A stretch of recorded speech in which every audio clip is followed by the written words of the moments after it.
Everyone, क्या हाल चाल, कैसे हैं आप लोग। आई होप आप सब बढ़िया हैं। थंबनेल देख के समझ तो गए होंगे कि मैम जो हैं वो नीट का सिलेबस बताने वाली है। सिलेबस के बारे में आप बच्चों के पास में लाखों वीडियो होंगे, मिल जाएंगे यूट्यूब पर, जो सिलेबस बता रहे हैं नीट में कौन सा चैप्टर आता है, 11th 12th का, एनसीईआरटी का सब कुछ पता है। तो इसमें क्या नई बात है।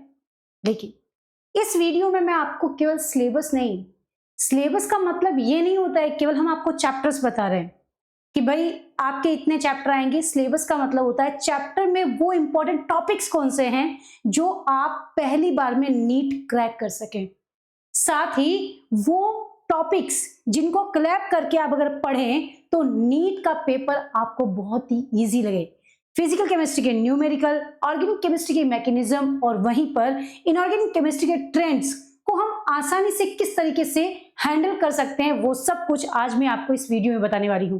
तो लास्ट तक मेरे साथ जुड़े रहिए, स्किप करने की गलती बिल्कुल मत करना, क्योंकि एक भी पॉइंट मिस हुआ तो आप लोगों के लिए बहुत ज्यादा पेनफुल हो सकता है। तो चलिए शुरू करते हैं आज के इस वीडियो को, जो कि आपके लिए बहुत ज्यादा हेल्पफुल होने वाला है।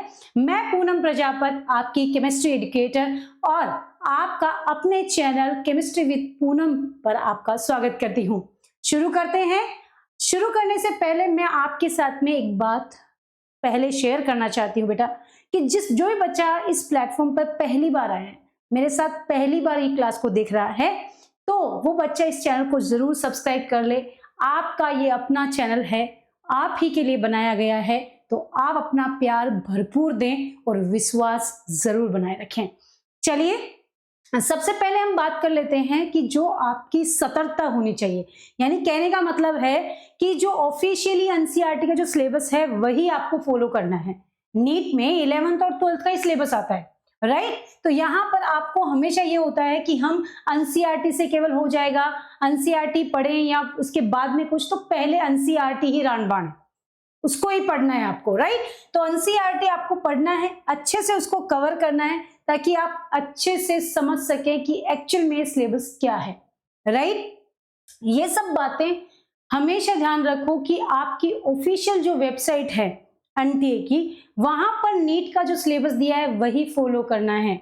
अदर वेबसाइट्स बहुत है, उनमें ना उलझें, राइट। अब बढ़ते हैं सबसे पहले कि आपका 11th क्लास की यदि मैं बात करूं तो 11th क्लास में बच्चों अपने पास में क्या है कि इतना ज्यादा वो रहता है कि हम पता ही नहीं होता है कि हम कौन सा सिलेबस कितना पढ़ें, कितने चैप्टर्स हैं, पता नहीं होता है। तो मैं आपको प्रॉपरली बताऊंगी कि 11th जो है उसमें केवल और केवल आपके पास कितना है बेटा, केवल और केवल अपने पास 9 चैप्टर्स है, राइट। 9 चैप्टर्स हैं, उनको आपको अच्छे से पढ़ना है। इन चैप्टर्स में आपको टॉपिक्स क्या पढ़ने हैं सबको पता है। पहला चैप्टर क्या है, रसायन विज्ञान की कुछ मूलभूत अवधारणाएं, सबको पता है, इसमें क्या ही नई बात है, राइट।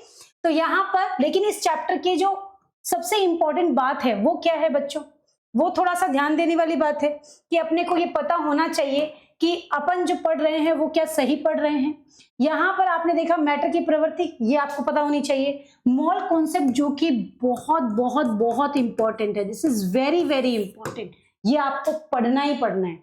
उसके बाद में रासायनिक समीकरण और लिमिटिंग रिएजेंट, ये बहुत इंपॉर्टेंट है बच्चों। अब इसको करने के लिए आपको थोड़ा सा कुछ ट्रिक्स की मतलब आवश्यकता होती है, तब जाके वो समझ में आता है। तो लिमिटिंग जो रिएजेंट्स होते हैं बहुत इंपॉर्टेंट है, यहां से डायरेक्ट नीट में क्वेश्चन आता है बेटा, डायरेक्ट, तो ध्यान रखें, है ना। ये फिजिकल केमिस्ट्री का बहुत इंपॉर्टेंट है, या यूं कहूं कि बेस है, इसको पढ़ के आप आगे बढ़ सकते हैं, राइट। तो ये आपको अच्छे से करना है। फर्स्ट चैप्टर में इन 3 टॉपिक्स को अच्छे से कवर करोगे तभी आगे सही से आप केमिस्ट्री को समझ पाओगे। उसके बाद बात करें सही परमाणु संरचना, उसमें बोहर मॉडल हो गया, इलेक्ट्रॉनिक विन्यास हो गया, वहीं हिंसबर्ग अनसर्टेनिटी यानी कि हाइजेनबर्ग का अनिश्चितता सिद्धांत, राइट।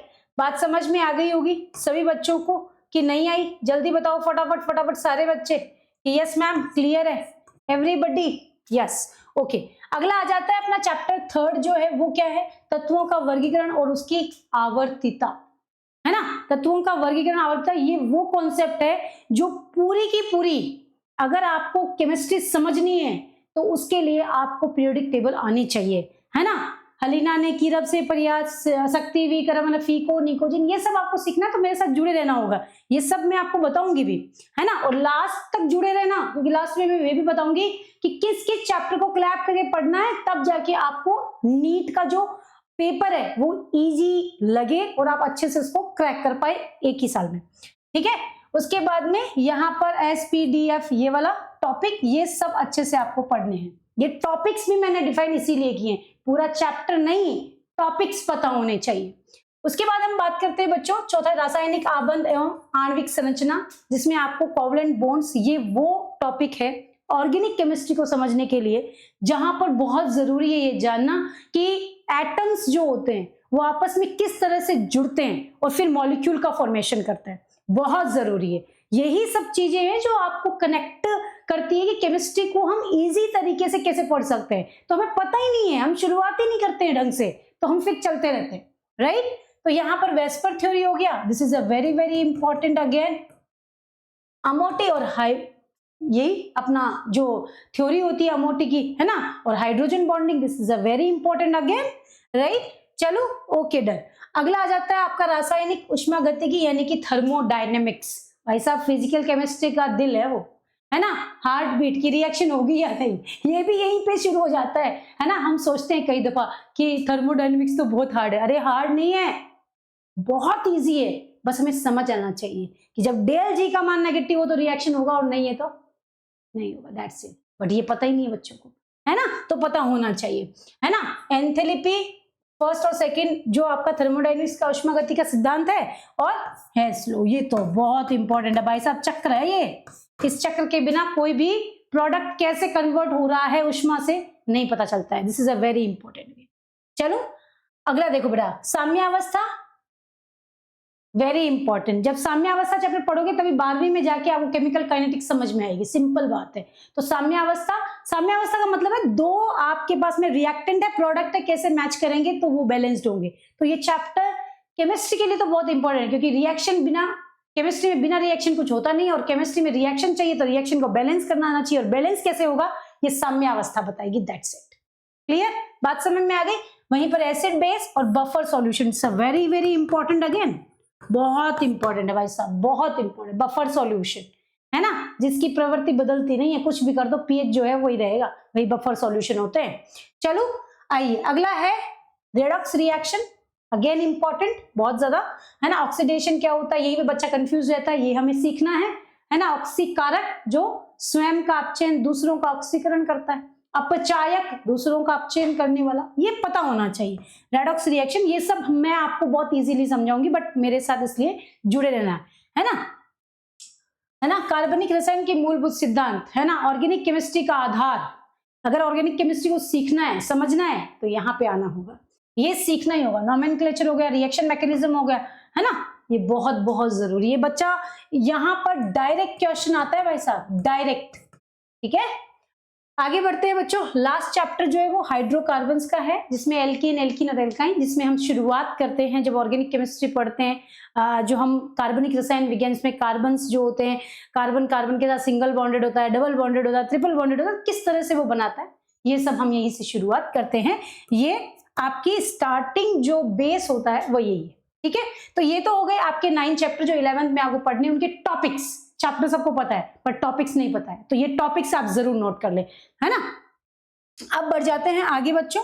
अब आता है क्लास 12th की जो केमिस्ट्री है आपकी, वो आपको पता होनी चाहिए कि आपको किस तरह से जो है वो पढ़ना है, राइट। यहाँ पर अगर मैं बात करूं बच्चों केमिस्ट्री के बारे में, है ना, तो केमिस्ट्री में आपको ये पता होना ही चाहिए कि आप बच्चे जो हैं वो 10 चैप्टर ही पढ़ें। कितने चैप्टर पढ़े भाई साहब, कितने चैप्टर पढ़ेंगे?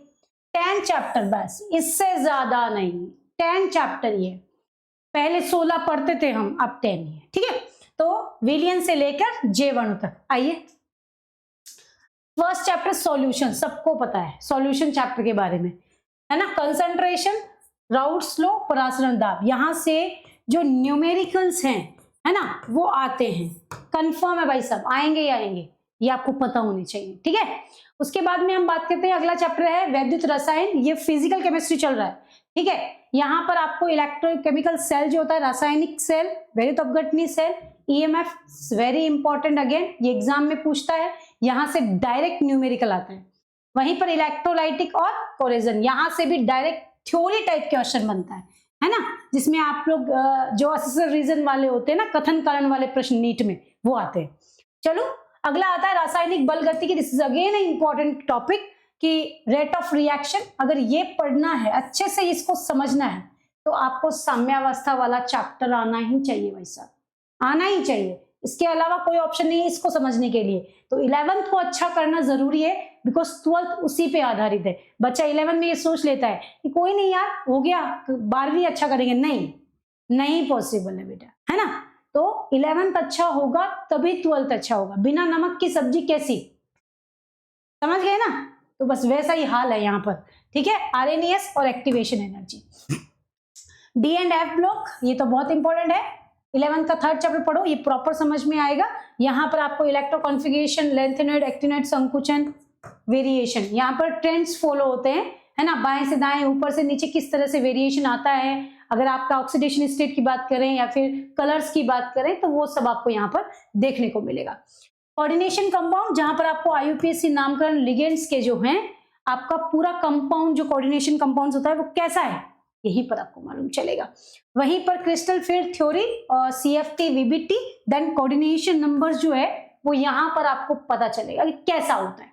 करेक्ट, चलो ओके डन। आगे आते हैं, अपना ऑर्गेनिक केमिस्ट्री शुरू हो जाता है। हेलो एल्केन, हेलो एरिन्स, जिसमें आपको कार्बन बॉन्डिंग, इनकी निर्माण की विधियां, रासायनिक विधियां, जहां से डायरेक्ट क्वेश्चन आता है बच्चा भूल जाता है, इनको अच्छे से करना होगा, है ना। पर्यावरण पर इनका प्रभाव तो आप जानते ही हैं, है ना, जैसे कि क्लोरोफ्लोरोकार्बन है, समझ जाओ, alcohol, phenol, ether, classification, dehydration और रिएक्शन। डन। एल्डिहाइड कीटोन में आप बात करें तो न्यूक्लियोफिलिक एडिशन, है ना, नाभिक स्नेही प्रतिस्थापन अभिक्रिया, नाभिक स्नेही योगज अभिक्रिया, नाम SN1 SN2 आता है, वैसे ही E1 E2 भी आता है, एलिमिनेशन में भी आता है, ठीक है।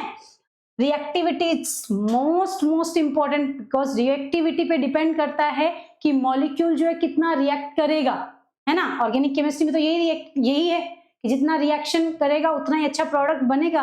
तो वो यहाँ पर रिएक्टिविटी भी बहुत इंपॉर्टेंट है। और नीट के लिए ये सब जो नेम रिएक्शंस है, जो एल्डिहाइड कीटोन वाले चैप्टर में मैक्सिमम जो है आपकी नेम रिएक्शंस आती हैं, तो ये आपको पता होनी चाहिए।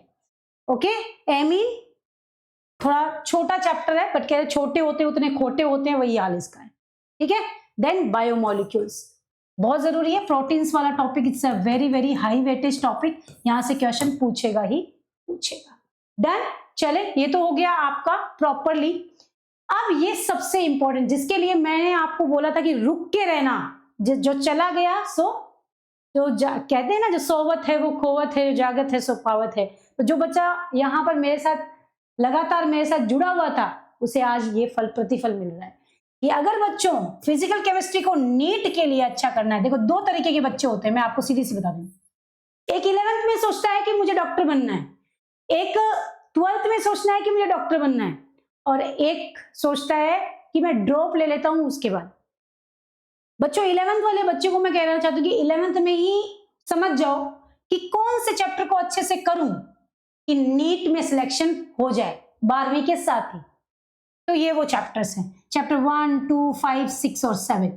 अगर कोई बच्चा 12th में ये सोच रहा है कि मैं डॉक्टर कैसे बनूंगा, तो यहां पर आप देख पाएंगे कि, है ना, यहां पर आप देख पाएंगे कि आपके 12th के जो चैप्टर्स हैं वो 1, 2, 3 है ना, ये वाले चैप्टर्स को यदि आप अच्छे से करेंगे तो यहां पर आप बच्चों की जो है वो पूरी 11th और 12th बहुत अच्छी जाने वाली है, बहुत अच्छी, बहुत ज्यादा अच्छी, है ना। मॉल कॉन्सेप्ट है, थर्मोडायनेमिक्स है, ये अगर आप कोलैब करके पढ़ोगे, है ना, तो आप बच्चों का जो है वो क्या हो जाएगा, पूरी फिजिकल केमिस्ट्री इजी हो जाएगी। बिकॉज इन चैप्टर्स के जो न्यूमेरिकल्स होते हैं ना, वो बहुत ही सिमिलर फॉर्मूलाज कंडक्ट कराते हैं, है ना। इस वजह से हमें यहां पर इन चीजों को ध्यान में रखना है। अब अगर इनऑर्गेनिक को अच्छा करना है तो क्या करें, क्या 11th से हो जाएगा, क्या 12th से हो जाएगा, नहीं। मैंने 3 टाइप ऑफ स्टूडेंट बताए हैं ना, है ना, जो 11th में सोचता है, जो 12th में सोचता है ड्रॉप। तो यहाँ पर 11th वाले बच्चे को 11th में ही अच्छे से ये चैप्टर कर लेने, 12th वाले को 11th में तो करना ही है, फिर 12th में ये चैप्टर्स, और ड्रॉपर वाले बच्चे को तो बस इन चैप्टर को साथ में मर्ज करके पढ़ना है। डन। अब इनऑर्गेनिक में बेटा तीसरा और चौथा चैप्टर, फिर अगर क्लास 12 की बात करें चौथा और पांचवा चैप्टर कवर। वही का ऑर्गेनिक केमिस्ट्री को अच्छा करना है तो 8वां 9वां चैप्टर, और ये वाले चैप्टर्स ऑर्गेनिक केमिस्ट्री के हैं, right. This is a very very important. अगर आप चाहते हैं कि इसको मैं अच्छे से कवर करूं तो आप बच्चों को ये बहुत जरूरी है जानना कि दिस इज वेरी इंपॉर्टेंट, बहुत इंपॉर्टेंट है, ये ही पढ़ना है, ऐसे ही पढ़ना है। डन। चले, ओके, आइए जी अब बढ़ते हैं आगे। सिलेबस का वो हो गया। चलो बच्चों, अगर आपको ये पीडीएफ चाहिए, आप चाहते हैं कि मेरे को ये पीडीएफ लेना है मैम, मुझे ये पूरा सिलेबस जो आपने बताया है अच्छे से मुझे खुद के पास रखना है, तो ये पीडीएफ आपको फ्री ऑफ कॉस्ट इसी टेलीग्राम पे मिल जाएगी। अगर आप इसको यहाँ पर स्कैन कर लेते हैं, आप इसको स्कैन करेंगे तो आपको यहाँ पर ही क्या मिल जाएगा, सारे जितने भी इंपॉर्टेंट टॉपिक्स के पीडीएफ्स हैं वो सब मैं यहीं पे शेयर करूंगी। और सबसे इंपॉर्टेंट, मैं यहाँ पर लाइव भी आपसे इंटरेक्शन करती हूँ, सो आपको कोई दिक्कत नहीं होगी। अगर कोई भी प्रॉब्लम भी है तो आप मुझे डायरेक्टली कनेक्ट कर सकते हैं, तो यहाँ पर मैं आपसे लाइव भी कनेक्ट होती हूँ, right. Okay, finally thank you so much guys.